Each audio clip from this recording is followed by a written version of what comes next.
ఒక్కొక్క పరిణామం ఒక్కొక్క కీలకమైనటువంటి మలుపులకు కారణమవుతా ఉంటుంది. ఆంధ్రప్రదేశ్‌లో జరిగిన పరిణామం ఇప్పుడు రేవంత్ రెడ్డికి ఒక ఎఫెక్ట్ అన్నమాట. అక్కడ ఉన్నటువంటి క్రికెటర్లు నిలదీస్తున్నారు. ఏమని? శ్రీచరణి కడప అమ్మాయి.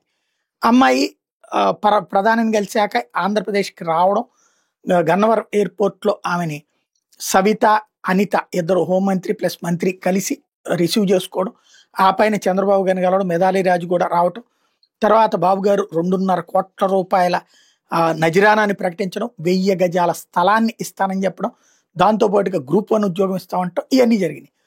ఇప్పుడు మరి తెలంగాణలో ఏంటి పరిస్థితి? తెలంగాణ నుంచి కూడా వెళ్ళినటువంటి అమ్మాయి ఉంది, హైదరాబాద్ అమ్మాయి అరుంధతి రెడ్డి. ఆ అమ్మాయి కాకపోతే ఆడలేదు, డైరెక్ట్గా ఎక్స్ట్రా ప్లేయర్గా మిగిలిపోయింది, ఛాన్స్ ఇవ్వలేదు. అది అమ్మాయి తప్పు కాదు కదా. అట్లాంటప్పుడు మన హైదరాబాదీ అమ్మాయి ఇట్లాగా ఈ వరల్డ్ కప్ జట్లో ఉండి అక్కడ అందరికీ కూడా సమానంగానే వస్తాయి కదా, చూస్తుంది కదా అక్కడ బీసీసీఐ. అట్లాంటప్పుడు మనం ఎందుకు అమ్మాయిని సన్మానించట్లేదు? బాబు గారు చేసినా కూడా మీరెందుకు చేయలేకపోతున్నారు? ఆయన శిష్యుడు అయ్యి ఉండంటూ ఇప్పుడు ఆయన నిలదీస్తున్నటువంటి పరిస్థితి.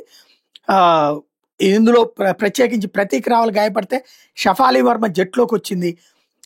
అది హర్మన్ ప్రీత్ కౌర్ చాయిస్ షఫాలి క్లిక్ కావడంతో అరుంధతి రెడ్డి బెంచ్కే పరిమితం కావాల్సి వచ్చింది.